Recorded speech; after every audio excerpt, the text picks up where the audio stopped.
कीर्तनकाराने घेतलेला अभंग जो असतो त्या कीर्तनकारानं घेतलेल्या अभंगाचा दरवाजा पाहिला पाहिजे. ऐकताय ना तुम्ही? झोपले का नाही नाही, अभंग कोणताही असू द्या मायबाप माधव महाराज, बरोबर आहे ना? अभंग कोणताही असू द्या, कीर्तनकारानं घेतलेल्या अभंगाचा दरवाजा पाहिला पाहिजे आणि त्या दरवाजातून अभंगात शिरलो पाहिजे. आता मी तुम्हाला विचारतो, खरं सांगा, तुम्ही तुमच्या एखाद्या पाहुण्याच्या बंगल्याच्या वास्तुशांतीला गेले आणि तुम्हाला त्या बंगल्यात जायचंय तर खिडकीतून जाताल ना, दरवाजातून. तुकोबा म्हणतात बाबा तुम्हाला घरात जायचंय ना, मग तुम्ही भितडानं कशाला जाता? आता तुकोबा त्याला प्रमाण आहे, घरात घावे दाराची घरात घावे दाराची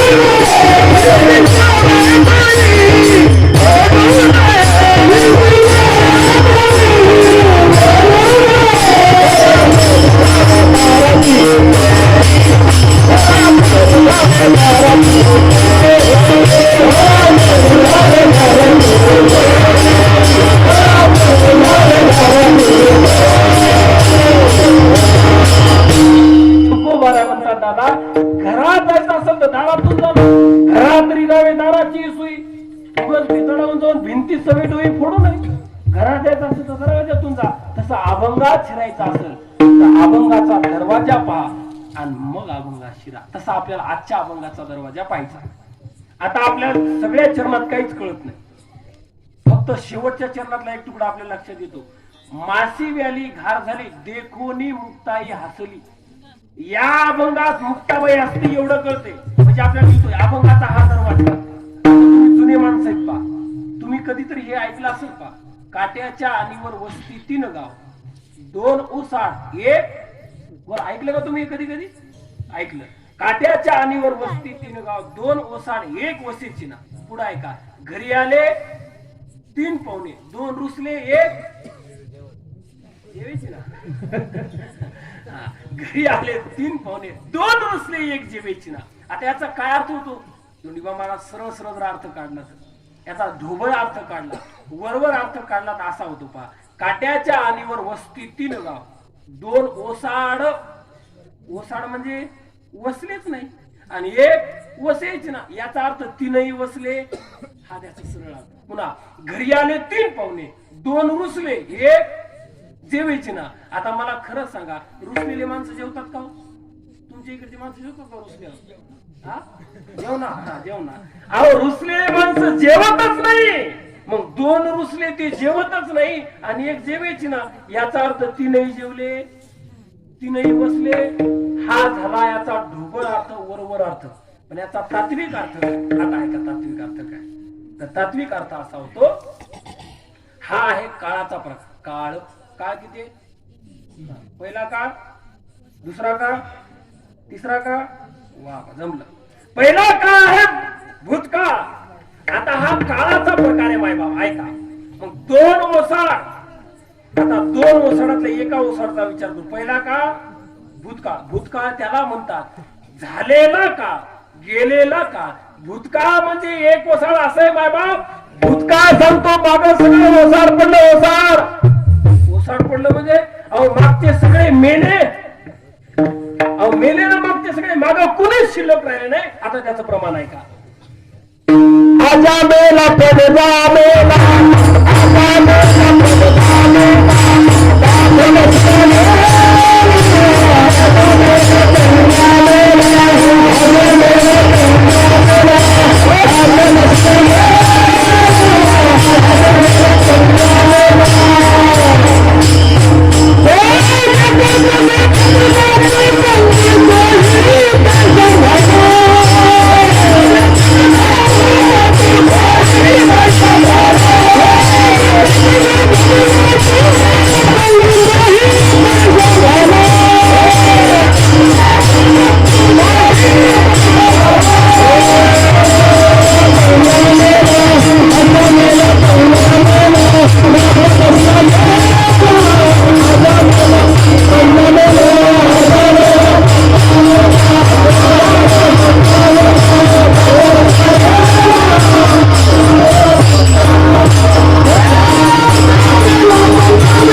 म्हणजे भूतकाळ.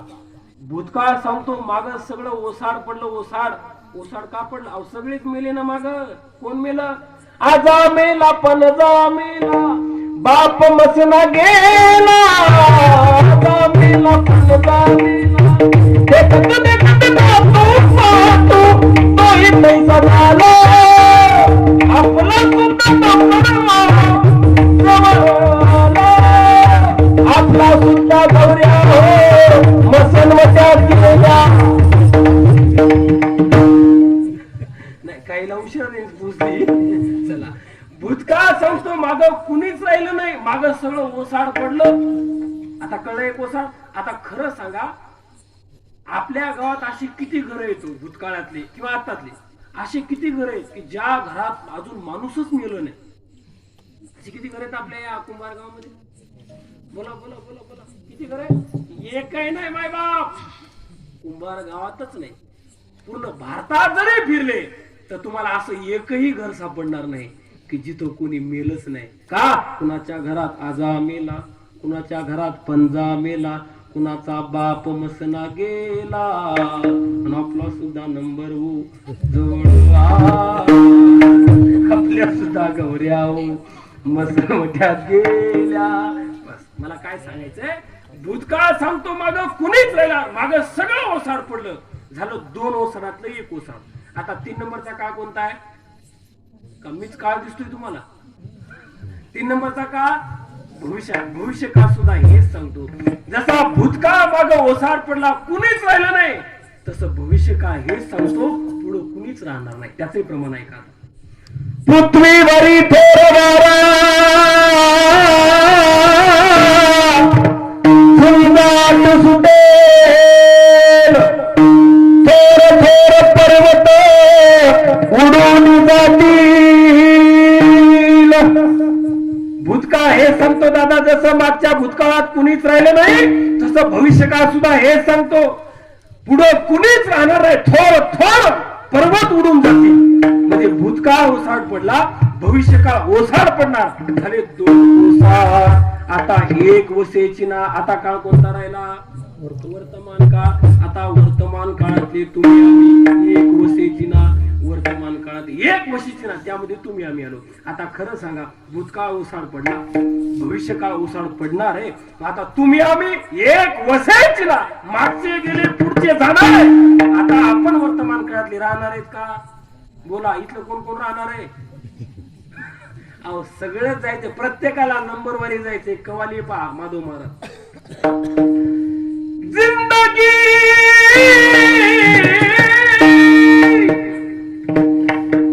जिंदगी किराए का घर है, एक ना एक दिन बदलना पड़ेगा. मौत जब तुझको देगी घर से बाहर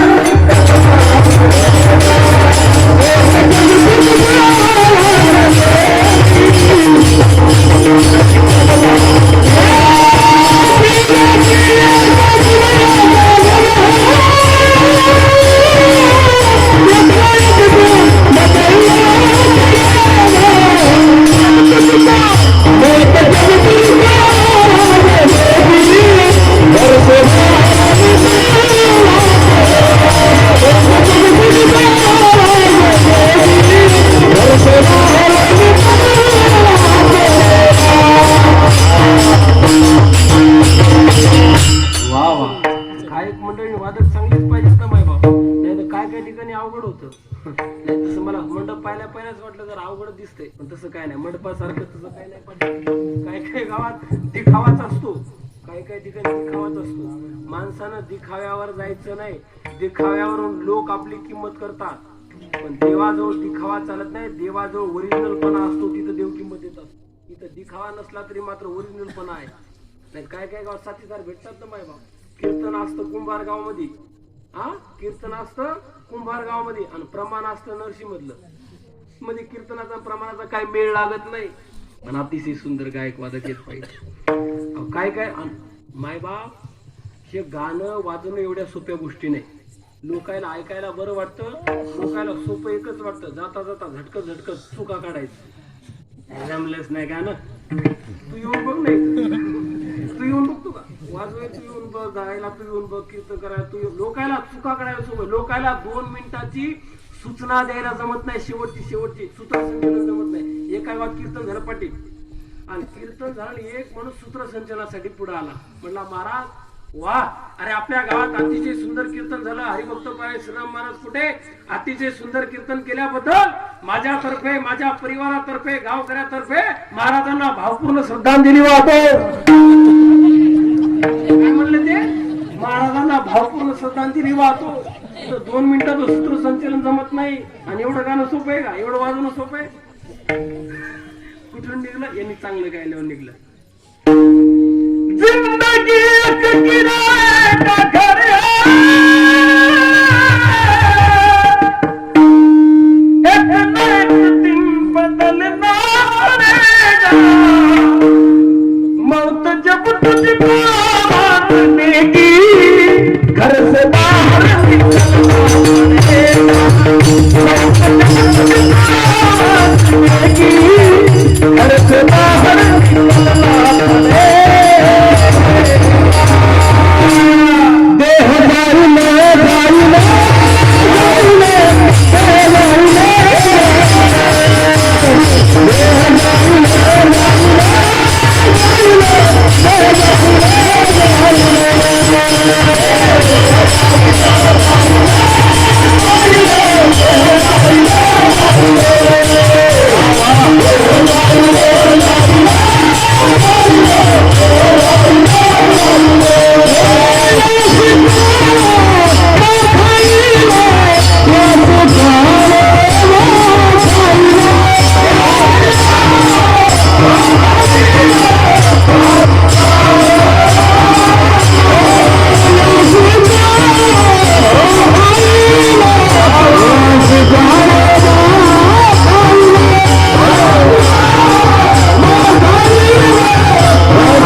सोडायचं कीर्तन एवढं चांगलं चाललं, सोडलं जाते का.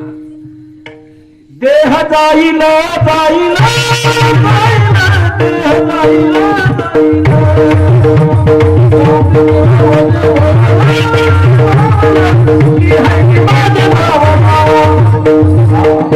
याचा म्हणलंच पाहिजे. रंगतन वातावरण महाराज, काही चाली चांगले आहेत, काही काही अभंग चांगले आहेत, काही काही कवल्या सुद्धा चांगले आहेत. माय बाप त्या अभंगाला मिळते उलट्या होतात. एका गावात असंच गेलं बरं का मामा, कीर्तन कार्याचं माझं, फेटा बांधलो, फेटा बांधता बांधता एक बुबडी पोरगी माझ्या जवळ आली. मला म्हणली महाराज, बुबडी पोरगी मला म्हणली महाराज काय, मी एक गवलन म्हणू का, गवलन. आता म्हणलं मी फेटा बांधतो, तिकडे चालू झाले, नीचे गवलन कुठं, म्हणजे महाराज गवलन म्हणू का. म्हणलं म्हणते, मला कीर्तनात म्हणायला होईल, काही बोबड्यात सुद्धा गवळण येत ना. आता ती म्हणून वेळ घेत ना, त्या पुरीची गवळण सांगतो तुम्हाला, पहा ती गवळण, म्हणजे मला गवलन म्हणू का. म्हणलं बाई कीर्तन सुरू झालंय, फेटा बांधतो. नाही नाही नाही, फेटा बांधता बांधता ऐका गवलन. मग त्या पुरीनं गवलन म्हणली, पहा ती कशी गवलन आहे.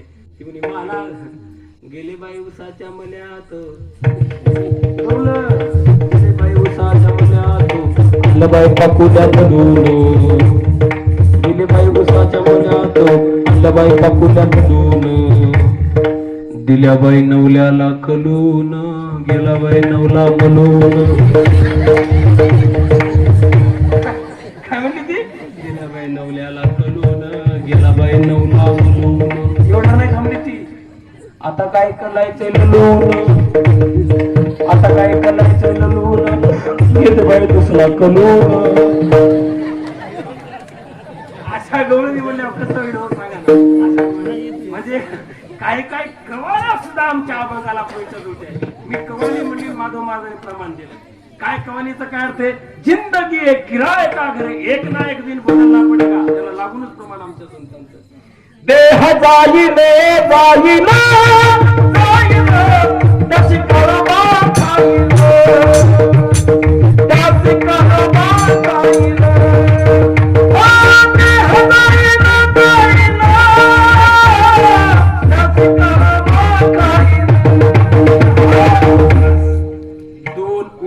एक वर्षाची मागचा भूतकाळ ओसाड पडला, पुढचा भविष्यकाळ ओसाड पडणारे वर्तमान काळातले तुम्ही आम्ही देह जाईल जाईल झालं.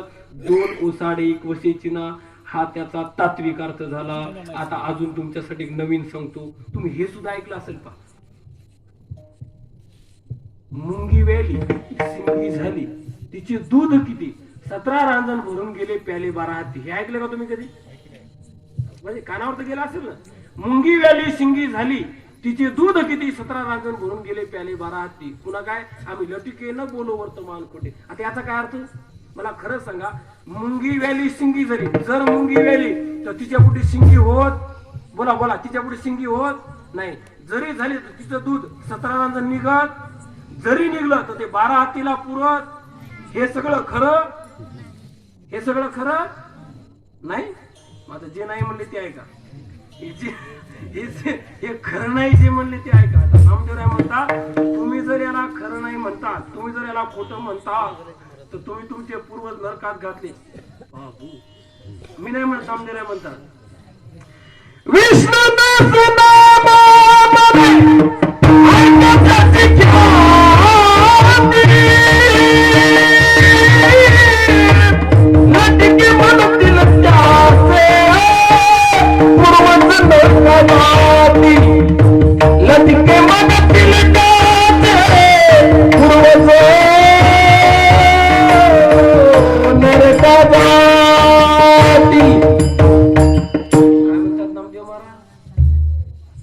लटिके मनतील त्याचे पूर्वज नरका जाती. मग कसं करायचं? काही काळजी करू नका. तुम्ही याला खोटं म्हणताल तर तुमचं खरंय. नामदेवराव म्हणतात खोटं म्हणतात तर पूर्वज नरकात जातात. याचा सरळ अर्थ असा होतो, मुंगी व्याली शिंगी झाली तिचे दूध, हे सगळं खोटच आहे. काय कारण? आम्ही लटिके न बोलो वर्तमान खोटे. वर्तमान काळात खोटा म्हटल्यावर वर्तमान काळात घडणारे सगळं खोटे. का? वर्तमान काळ खोटा आहे. वर्तमान काळ खोटा म्हणल्यावर हे सगळं खोटं. उदाहरणार्थ, मला माहिती आपलं गाव सगळं सज्जन आहे. कीर्तन समजा संपलं आणि एखादा म्हटला, मला माहिती म्हणणार नाही, पण एखादा अपवाद म्हणून म्हणला, महाराज जरा, मला याची गॅरंटी कोणी म्हणू शकत नाही, पण एखादा म्हणलाच महाराज जरा येडाच आहे, काय म्हणणार नाही, पण अपवाद म्हणून उदाहरण म्हणून एखादा म्हणला महाराज जरा येडाचे, ठीक आहे बुवा, महाराज येडा आहे, महाराज समोर बसलेले, मग माझा दृष्टांत संपला. म्हणजे कीर्तन काराला वेडा म्हटलं की समोर बसणाऱ्यांना वेगळं वेडं म्हणण्याची गरज नाही. तसं वर्तमान काळ खोटा म्हटलं की मुंगी वेली शिंगी झाली, वर्तमान काळ घडणार हे सगळं वेगळं खोटं म्हणण्याची गरज, हे त्याचं उत्तर आहे. हे कूट भाषा अशा ऐकायला थोडीशी जड जाते. मराठी भाषा एवढी सोपी नाही. कूट भाषा बघा, तुम्हाला समजते का? एक कोड आहे तुमच्यातलंच आहे. वाकडं तिकडं आलं रे गड्या, लांब दाणा मोठं डोकं पळा रे गड्या, काय असेल? वाकडं तिकडं आलं रे गड्या, लांब दाणा मोठं डोकं पळा रे गड्या, काय असेल? कुठे सर? अजगर, साप. म्हणजे अजगर साप इथंच असतो. मला माहिती साप सांगा, पण साप नाही. ही कूट भाषा आहे. वाकडं तिकडं आलं रे गड्या, लांब दाणा मोठं डोकं पळा रे गड्या, हे त्याचं उत्तर त्याच्यातच आहे. विचार जर केला ना, तर मला जे तुमच्याकडून उत्तर अपेक्षित आहे ते उत्तर त्याच्यातच आहे. काय उत्तर आहे मग? वाकडं तिकडं आलं रे गड्या, फक्त स्वल्प विराम द्यायचा कुठेतरी, बघा लगेच अर्थ कळतो तुम्हाला. आता मी स्वल्प विराम देतो, तुमच्या लक्षात येतं बघा. वाकडं तिकडं आलं, स्वल्प विराम, रे गड्या, लांब दाणा मोठं डोकं पळा, स्वल्प विराम, रे गड्या, म्हणजे रे गड्या पाय रे. आता ऐका, तर त्याचं उत्तर त्याच्यातच आहे. पा साप नाही, तर वाकडं तिकडं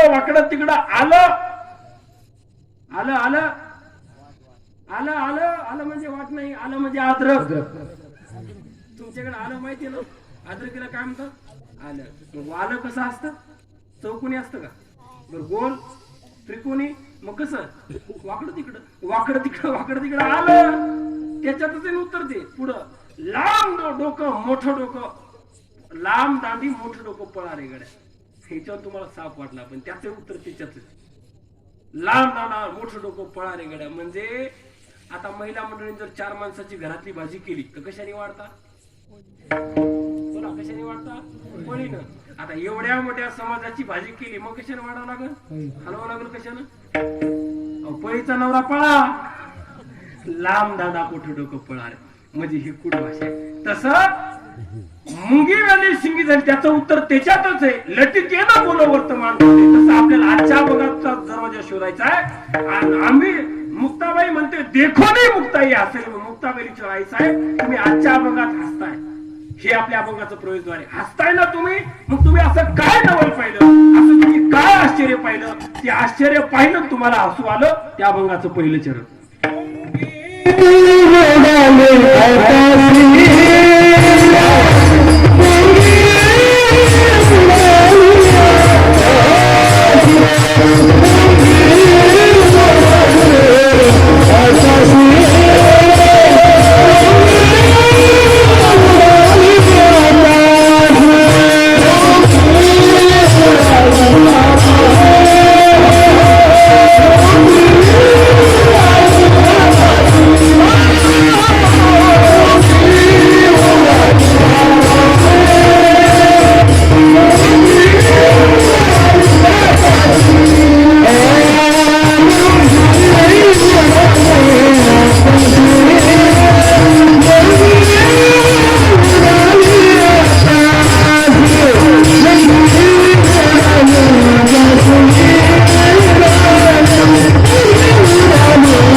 काय पाहिलं मुंगी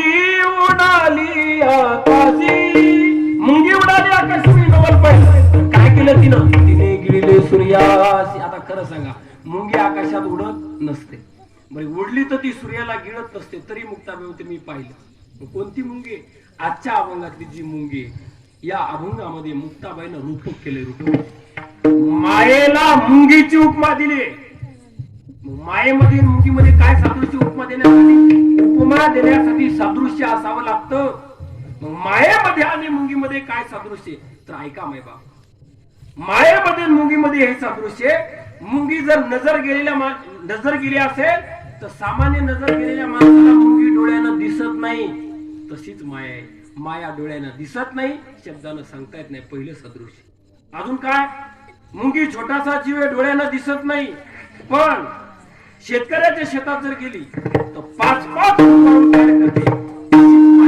डोळ्यानं दिसत नाही पण या जगाची निर्मिती करते. तिसरं सादृश्य, मुंगी छोटासा जीव आहे, डोळ्यानं दिसत नाही पण बलाढ्य शक्तिशाली हत्तीला घायाळ करते. तशीच माया, डोळ्यानं दिसत नाही, शब्दानं सांगता येत नाही, पण बलाढ्य विश्वामित्रासारखा हत्तीसारखा जरी ऋषी असेल तर त्याची तपश्चर्या भंग करण्याची ताकद मुंगीमध्ये, मायेमध्ये. कळते का सादृश्य? झोपले का हे सादृश्य. अजून सांगतो मुंगीचं वैशिष्ट्य. मुंग्याचं रस्त्याने चालल्या ना मुंग्या तर एका लाईनीत चालतात. अजून सांगतो, मुंग्या जर कीर्तनाला यायला लागल्या एका लाईनीत येतात, सोबत येतात, गोळा मेळ्याने येतात. मुंग्या कीर्तनात जरी बसल्या तर गोळा मेळ्यानेच बसतात.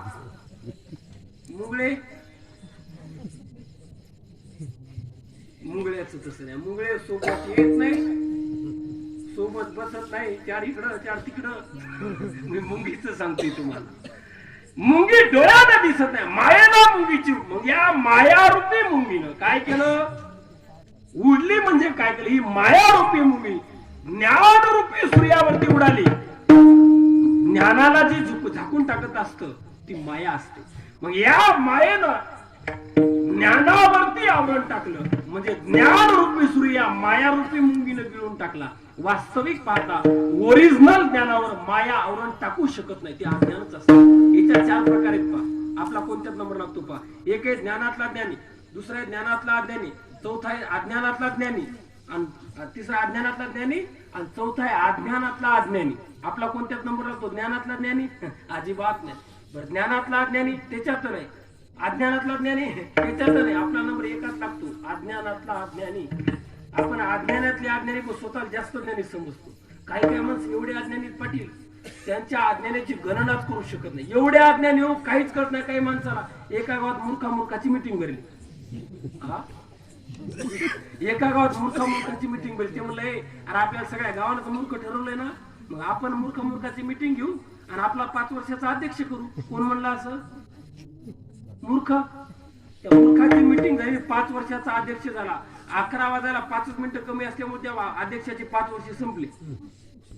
बाकीचे सदस्य म्हणले, अरे तूच किती दिवस अध्यक्ष राहतो, आम्हाला अध्यक्ष होऊ दे ना. असं कोण म्हणलं? बाकीचे मूर्ख त्या अध्यक्षाला म्हणले, तूच किती दिवस अध्यक्ष राहतो. म्हणजे पहा ना, खुर्चीची किती माणसाला अपेक्षा आहे. मूर्खाचा सुद्धा अध्यक्ष होण्याची अपेक्षा आहे. मूर्खाचा सुद्धा अध्यक्ष होण्याची अपेक्षा आहे पहा माणसाला. बाकीचे सदस्य म्हणले, तूच किती दिवस अध्यक्ष राहतो मूर्खाचा, आम्हाला होऊ दे ना. म्हणून पुन्हा त्यांची 5 वर्षांनी मिटिंग भरली. कोणाची? मूर्ख. दुसऱ्या मजल्यावर त्यांची मिटिंग भरली. पहिला जो अध्यक्ष होता की नाही त्याला पान खायची तलब होती. पान. मग तो खाली उतरला का पानटपरीवर गेला. त्या पानटपरीवर गावाला ना, या दुसऱ्या मजल्यावर तुम्ही काय करता? तो म्हणला, आमच्या मूर्खाची मिटिंग आहे आणि त्याचा मी अध्यक्ष आहे. मी म्हणजे मी नाही बरं. तो म्हणला, आमच्या मूर्खाची मिटिंग आहे आणि आम्ही त्याचा अध्यक्ष. बरं ठीक आहे, पान द्या. तो मला पान देतो अध्यक्ष महोदय, पण माझ्या एका प्रश्नाचं उत्तर द्या ना, म्हणजे तुमच्या बुद्धीची लेवल मला कळेल. जर तुम्हाला आलं तर तुम्ही अध्यक्ष होता, नाही आलं तर जमणार नाही. मग त्या अध्यक्षाला प्रश्न विचारला पानटपरीवर. आता लक्ष देऊन ऐकलं तुम्हाला कळलं. त्या अध्यक्ष महोदयाला पानटपरीवर म्हणतो, अध्यक्ष महोदय आम्ही 3 भाऊ. ऐकता ना तुम्ही? ते पानटपरीवर अध्यक्षाला म्हणलं, अध्यक्ष महोदय आम्ही 3 भाऊ, एक नागपूरला राहतो, एक कोल्हापूरला राहतो, तर तिसरा कुठं राहत असेल? अहो तो अध्यक्ष कोणाचा आहे? त्याला कसं एवढ्या लवकर? त्या पाठ्यप्रिया त्या अध्यक्षाने विचारला, आम्ही 3 भाऊ, एक नागपूरला राहतो, एक कोल्हापूरला राहतो, तर तिसरा कुठं राहत असेल? आता मूर्खाचा अध्यक्ष कुठं राहत असेल? कुठं राहत असेल? नांदेड, बरं नरसीला, नायगावला, बरं कुंभारगाव, कुठं राहत असेल? कुठं राहत असेल? तो म्हणला, जाऊ द्या राह, सांगा उत्तर मला नाही. तो पांडव्यार तिसरा मी म्हणला, हो की राव तुम्ही मला माहितच नाही, पान द्या मला, पान द्या. त्यानं पान घेतलं. तुम्हाला आता असाच्या असा प्रश्न इथलं ती पण तिथं मांडू. तुम्हाला इथला असाच्या असा प्रश्न आपण मिटिंगीत मांडू. जर सदस्यांना प्रश्नाचं उत्तर आलं तर पुढचा 5 वर्षाचा दुसरा अध्यक्ष, नाही उत्तर आलं तर पुन्हा 5 वर्ष अध्यक्ष मीच. की वर गेलं महाराज पान खात आणि सगळ्या सदस्यांना म्हणलं हे पहा, माझ्या प्रश्नाचं जर उत्तर दिलं तर 5 वर्षाचा अध्यक्ष होईल, अन्यथा 5 वर्ष अध्यक्ष मीच. कोण म्हणते असं? मूर्खाचा अध्यक्ष. बाकीचे मूळ सदस्य म्हणजे विचारा, अध्यक्ष महोदय तुमच्या सदस्यात आहे सध्या, विचारा. आता तिथलाच प्रश्न तिथं विचारला त्या सदस्याला, म्हणतो आम्ही तिघं भाऊ, एक नागपूरला राहतो, एक कोल्हापूरला राहतो, तर तिसरा कुठं राहत असेल? बाकी सदस्य म्हणजे तुला माहिती सगळी विचार, तुला माहिती का, तुला माहिती, कोणाला उत्तर येईना महाराज. आता याला चाललंय, त्याला येते का, त्यांना येते का? बाकी सदस्य म्हणले अध्यक्ष महोदय पुन्हा 5 वर्ष अध्यक्ष तुम्हीच राहा. उत्तर सांगा. आता यांनी तर नीट सांगायचं ना, यांनी तर नीट सांग. काय म्हणला होता? आम्ही तिघं भाऊ, एक नागपूर, एक कोल्हापूर, तिसरा कुठं राहत होता? यांनी नीट सांगितलं. तिसरा पांढरीवाला, म्हणजे तिसरा मी हे म्हणायची ज्याला अक्कल नाही त्याला म्हणायचं अज्ञानातला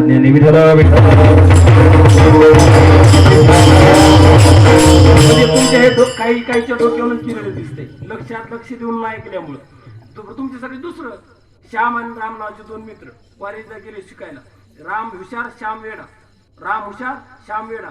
तो म्हणला, ए रामा, तुझ्या जीवन मी पास झालोय, आता आपण नांदेडला कॉलेजला प्रवेश घेतोय. मला जर काही आपला इंटरव्ह्यू घेतला तर मला प्रश्न येत नाही. आपण सोबत राहिलो 1ली पासून 10वी पर्यंत, 11वी पर्यंत, आता 12वीचं वर्ष आहे. तुला जर काही प्रश्न विचारले तर मला येणार नाही. तू काय कर, पुढे जा रामा, आणि अध्यक्षाला प्राध्यापकाला जे प्रश्न विचारले त्याचे फक्त उत्तर मोठ्यानं सांग. तर आपण एकाच वर्गात एकाच कॉलेजला असल्यावर तुला जे प्रश्न ते मला प्रश्न असतील. मग राम पुढे गेला आणि सांगितलं, रामा तुला जे प्रश्न विचारले त्या प्रश्नाचे फक्त उत्तर मोठ्यानं सांग. असं आहे मला, ठीक. आणि मग रामाला पहिला प्रश्न दिला, रामा आता श्याम बाहेर पेन करून तयार, प्रश्नाचे उत्तर आपल्याला विचारतील. मग रामा सांग, नरेंद्र मोदीच्या अगोदरचे पंतप्रधान कोण?